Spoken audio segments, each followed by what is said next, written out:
Welcome to Evoke Greatness, the podcast for bold leaders and big dreamers who refuse to settle. I'm your host, Sunny, CEO, entrepreneur, and someone who's spent over 20 years building, leading, and learning what it really takes to rise. Every step of that journey has taught me something worth passing on. Lessons in business, leadership, resilience, and the psychology behind it all. Here, you'll hear raw conversations, unfiltered truths, and the kind of wisdom that ignites something deeper in you, your courage, your conviction, and your calling. This show will help you think bigger, lead better, and show up bolder in every part of your life and business. This is your place to grow. Let's rise together.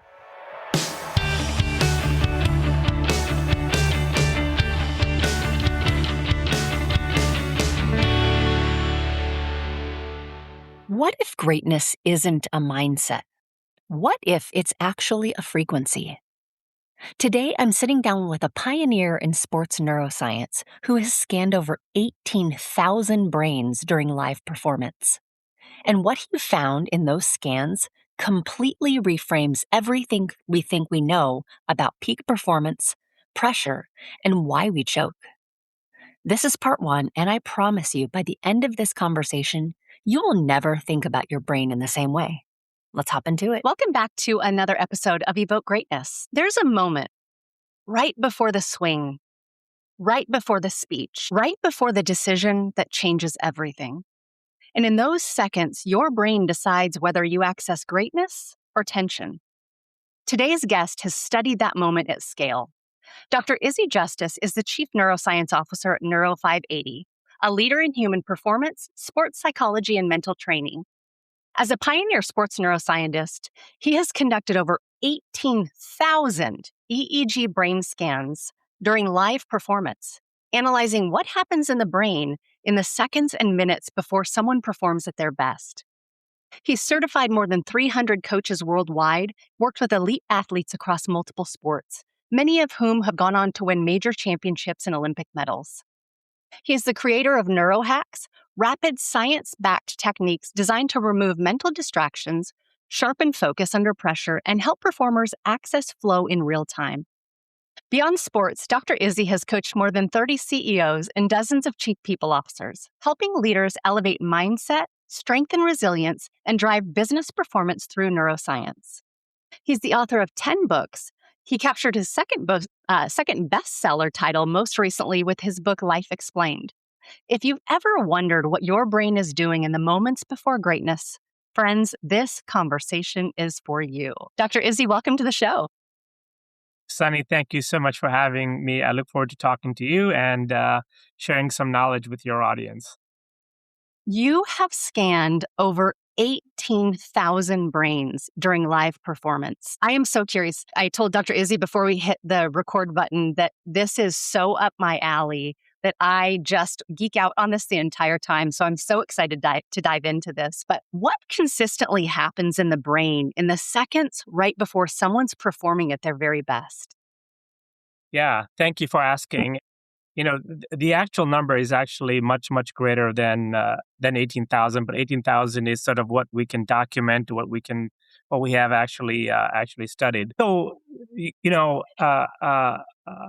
the language of the human brain is electricity, and I think that's a good starting point, so that the answer that I give you to your question, what happens in the brain, makes more sense to you and the audience. So, if you think about it, and frankly, to be completely honest with you, I was in my late 20s, early 30s, I think, that I even learned for the first time that the brain has electricity. And literally the same electricity that is in our light bulbs that we use to power the appliances and the devices that we have.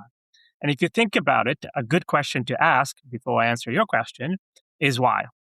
Why not light? Why not osmosis? Why not gravity? Why not sound? And if you think about it, the fastest thing that we know as human beings is light.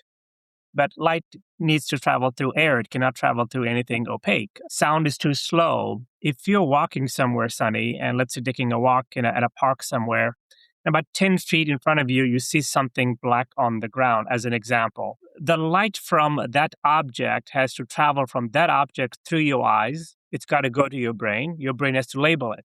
That is a snake. It's not a stick. It's not a giraffe. It's a snake. It then has to take that label and give it a threat rating. Snake, bad, danger. Then it has to orchestrate a motor movement. In that motor movement, I'm going to turn around, or you will turn around and you'll run the other way. You won't run at the snake and try to jump over it. That wouldn't make any sense. Nobody would do that. And so suddenly think about that. We would do all of that in like a second and a half. So the only thing that can facilitate that level of sensory input, meaning we're observing something, to make sense of it, to then orchestrate a decision, which is the right decision, which is to turn around and then run as fast as you can, requires electricity. So in the moments before somebody does something great, I started to look at the brain, and truthfully, I did not know what to look for. I knew there was electricity, and I was measuring that electricity that I just spoke about. And so I started to first ask myself, is the brain in a certain state when you do something to the best of your ability? And remember, if you're an athlete, it's a lot easier to measure that you've done something to the best of your ability. For example, if you're a basketball player and you make the shot, well, that means you perform. If I'm a golfer and I make a putt, or I hit a shot, or if I kick a soccer ball, then the result happens in 2 or 3 seconds, because it either goes in the hole or it goes in the basket, so you know. For us regular people, performance might be something different. I think of a great idea. I'm faced with a challenge, and suddenly I can remember a book that I read, a conversation that I had, a video that I saw. I know who to call. I know who to talk to. And typically, when we do perform at a very high level, terms that we use are, I feel calm. I feel relaxed. Things feel slow. I feel confident. I feel empowered. Now, all of these terms that I just used, which all of us use, we all know that when we are calm and focused and relaxed and feel empowered and confident, we do well. So those terms, Sunny, are not real. So confidence is not a real thing. Your eye is real. Your nose is real. Your glands are real. Your neurons are real. Those are real things. But in the English language and in other language, because we didn't understand how the brain works, we used a term like this. So as a neuroscientist, I wanted to get away from these cliches, from these labels, and say, what is really happening in the brain? So if you imagine that brain, the electricity scale in the brain, for the purposes of this podcast, let's just imagine it's 0 to 100, right? It's a little bit more than that, and a little bit complicated, but it's actually fairly accurate. So imagine that when you're sleeping, or when we are sleeping, if the electricity I'm measuring is between 0 and 5, you would be doing very little work. So on a scale from 1 to 100, 0 to 5 is at the very bottom, right? So that's typically associated with the brain activity when we're sleeping or completely resting. Why, Sunny? Because when we're sleeping, what are we doing? Are we eating? Are we going somewhere? Are we looking at something that we have to understand? No. So consequently, the activity that you measure is low. When we're at 100, way on the other end of the spectrum, you're yelling, you're screaming, things are very fast in your head. We use terms like agitated and mad and confused and panicking and anxiety and stress. That's all the way at 100. So what I found, just to wrap up, and then I'll pause, is that in the 10 seconds, 30 seconds, a minute, maybe 2 minutes, before any one of us wants to do something to the best of our ability, so not some unbelievable thing that we've never done before, but a skill that we have, a knowledge that we have that we have learned, to bring that out in the right context, the best of our ability, that the magic seems to happen at 10 hertz. So 10 hertz is a frequency. So if you think about it, 10 hertz is much closer to sleep than it is to being agitated. And there are two magical things. Once I discovered that, basically every higher human ability, Sunny, and every higher human experience. So ability means I want to do something. Experience means I want to be present. But every higher human ability and every higher human experience seems to be happening around 10 hertz. So the two magical things, and then I'll pause. The two magical things that seem to be happening at that frequency, at that speed of electricity, at that brain activity, which is low, are number one, sensory input seems to be amplified. So what is sensory input? What I see, what I hear, what I taste, what I smell, what I feel. And if you think about it, Sunny, we all chase that proverbial, I want to be in the moment. I want to be present. I want to live in the now. But what, again, those are cliches, but what does that really mean? When we are living in the now, when we are fully present, we see more things. We hear more things. We feel more things. It feels like the present moment is huge. When a basketball player is making shots from all over the place, they say things like the basket felt so big, but it's the same size. So at 10 hertz, sensory input, which is always there, it's not like there's more of it or less of it. But because there's less activity in the brain, that means there's less competition against that sensory input. So the higher you go from 10 to 20 to 30 to 40, all the way to 100, there's more noise in the brain. So sensory input gets diminished. It gets drowned by the internal noise. The second magical thing that happens at 10 hertz, so first is sensory input. The second one is that our access, and access is a key word. It really is a key word. Our access to existing inventory of knowledge and information and skills that we already have in our brains is heightened. That means for any given situation, I'll go remember the right person to talk to, the right conversation I had, the right chapter in a book that I read, the right training that I want to, and suddenly I'm thinking of something very creative to say. I'm saying or doing the right thing. So when my phone rings, you can imagine, Sonny, nobody calls me when they're doing well. No athlete or head coach ever calls me because they're winning all the time. I typically catch people at the bottom. That's when they call me. And what I find is they say things like, Dr. Justice, I don't have confidence. What is confidence? Like this thing, it's a word, but it's also a cliche. Confidence means that whatever you're faced with at that moment, you suddenly have access to your inventory. You're remembering what your high school coach taught you, what your little league coach taught you, a conversation from your mom or your dad, or something that you practice on, or a similar event that you did very well on. When that access to the right inventory is available, we feel confident. I got this. I can do this. And conversely, if there's so much competition in your brain, there's so much noise, electricity is very high, then we go to the fight, flight, freeze, and we're accessing, well, don't leave it short. You'll make a mistake. You'll be yelled at. You'll be embarrassed. The negative self-talk, which is very synonymous with high frequency. We're retrieving memories that are designed to protect us, basically. So the fight, freeze, flees concept. So I gave you a long answer to your short question, but basically in the moments that we need to be the best version of ourselves. And I was telling you earlier, I love the podcast title, Evoke Greatness. The greatness that we're trying to evoke is not a mystery. The greatness that we're trying to evoke is, let me get my brain to 10 hertz, and not even permanently, just in a few seconds, in the moment that I need to be. Let me amplify my sensory input. Let me increase my access, and the magic of my brain will figure out what to do next. In those same moments, what separates someone from rising, someone who rises or is able to maybe not even rises, when you gave great context to that frequency? And in our minds, kind of analytically, we think, oh, the higher, the better. Okay, quick pause to tell you about my partners at Row Nutrition. I came to them as a customer first. I have both Hashimoto's and I am smack dab in the middle of perimenopause. Their liposomal supplements have been a game changer for my brain fog, fatigue, and inflammation. I'm currently taking their NAD+, glutathione, and curcumin, and I recently added in both collagen and creatine. Anyone who knows me knows I only put my name behind what I actually use, and Row has earned it.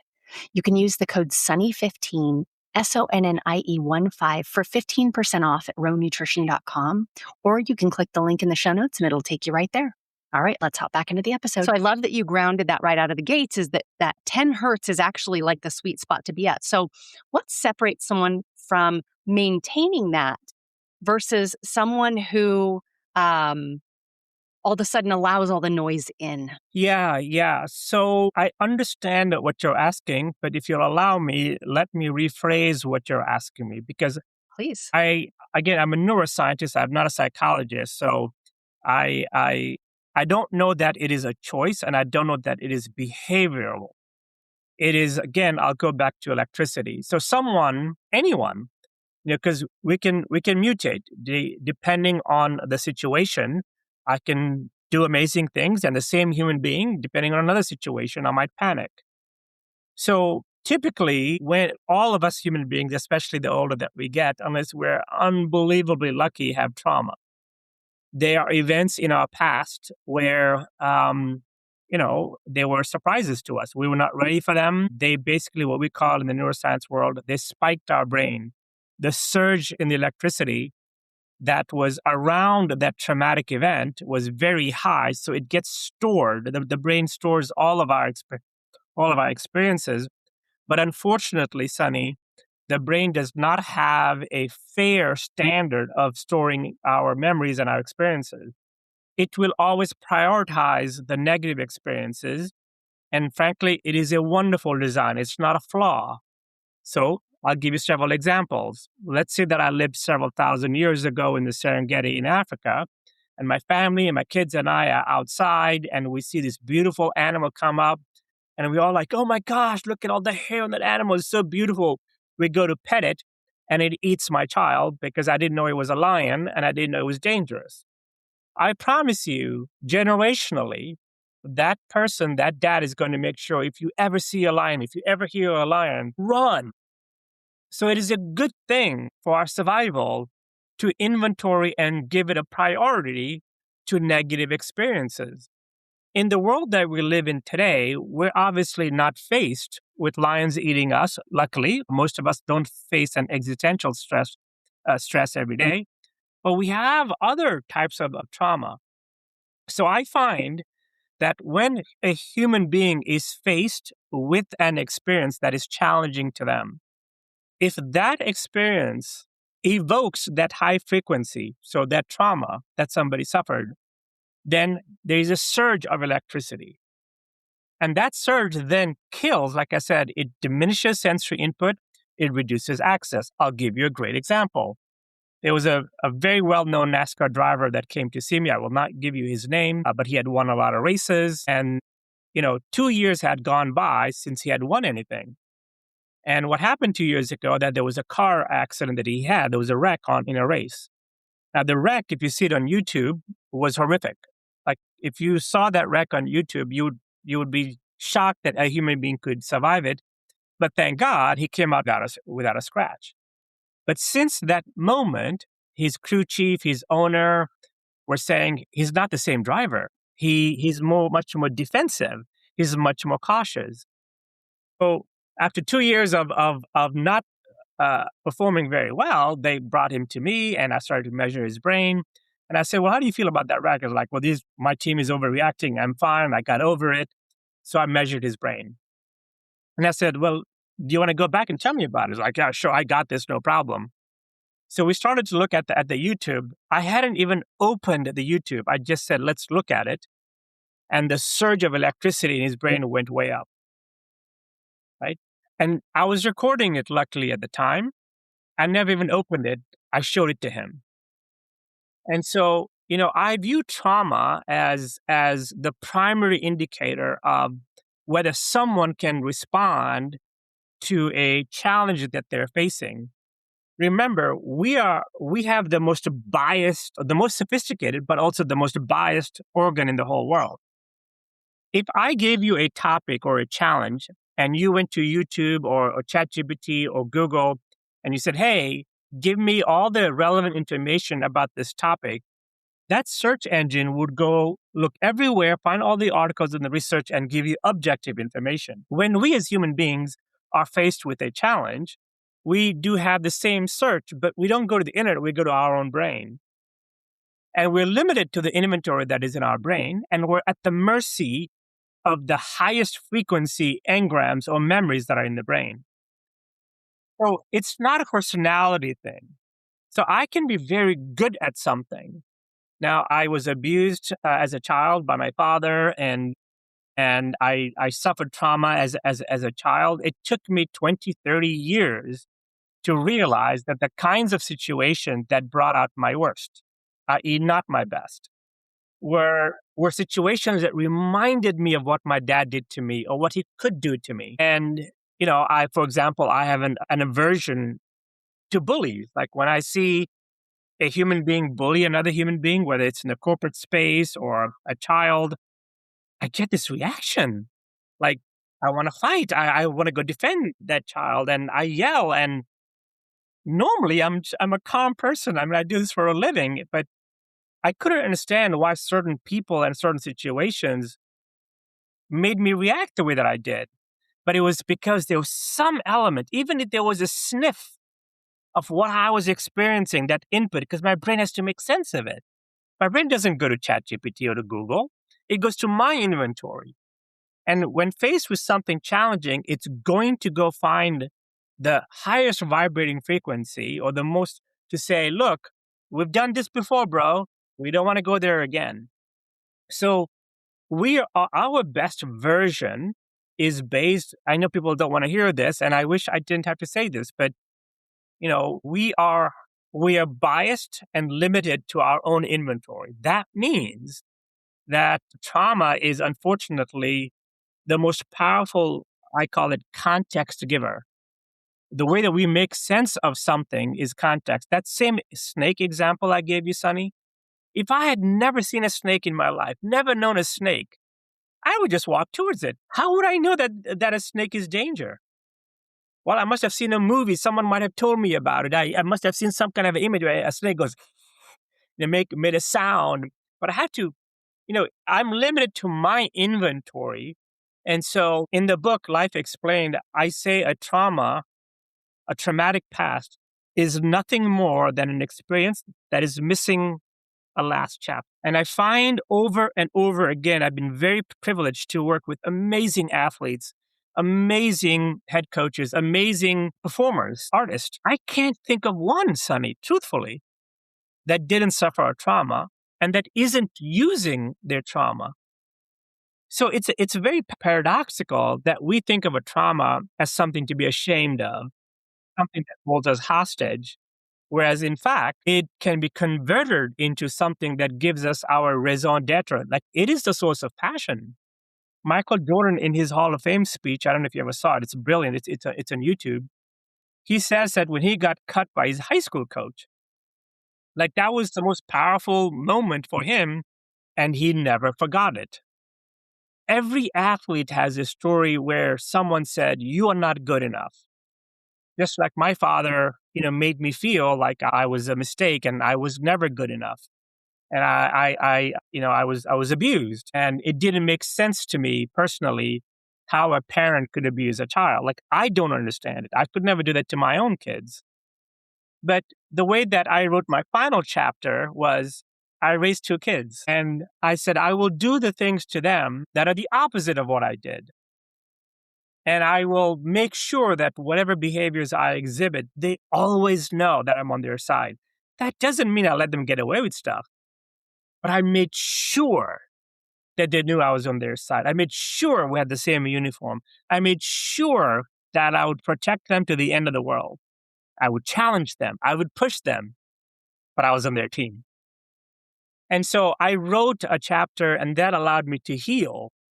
And I wasn't able to heal from my own abuse until I wrote a new chapter to this very traumatic childhood experience. So I encourage your audience to say, whatever is holding you hostage, it's not something to be ashamed for. Go find something about that you can explicitly and directly use to make the world a better place. Convert that to a powerful experience. Find your meaning there, because that will dramatically change almost all of your brain and how you make sense of all of your human experiences when you're no longer held hostage by your trauma. Yeah, it's interesting as you mentioned a couple of things that have to be true when you're at that 10 hertz around increased sensory output and increased access to the right inventory of information. I equate that to oftentimes maybe it's a kind of a buzzword thrown around, but people who are in the flow. I'm in flow, and it just everything's coming to me. I can see really clearly. Can you actually see the neurological difference between, let's say, flow and fear on an EEG? 100%.